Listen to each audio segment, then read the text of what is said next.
আচ্ছা, আপনারা কি জানেন মুর্শিদাবাদ জেলার এই মন্দিরে দেবী সতীর কিরিট তথা মুকুট পতিত হয়েছিল? এখানে দেবীকে বিমলা রূপে পুজো করা হয় এবং তার ভৈরবকে সম্বর্ত রূপে পুজো করা হয়। দেবীকে এখানে কিরিটেশ্বরী নামে অভিহিত করা হয়েছে। দেবীর নাম থেকেই এই গ্রামের নামকরণ হয়েছে কিরিটেশ্বরী গ্রাম।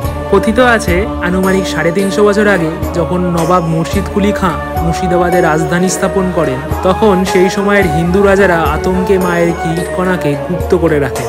বর্তমানে সেই জায়গায় গড়ে উঠেছে কিরিটেশ্বরীর গুপ্ত মন্দির। এইখানে মায়ের কোনো নির্দিষ্ট রূপ নেই, কিন্তু গর্ভগৃহের মধ্যে বলা হয় সেই কিরিটকণা আজও রয়েছে। মায়ের আদি মন্দির ধ্বংসপ্রাপ্ত। লালগোলার রাজা দর্পনারায়ণ দুটি মন্দির তৈরি করেছিলেন সেই আদি মন্দিরের কাছে। সেখানে মাকে শিলারূপে পুজো করা হয়।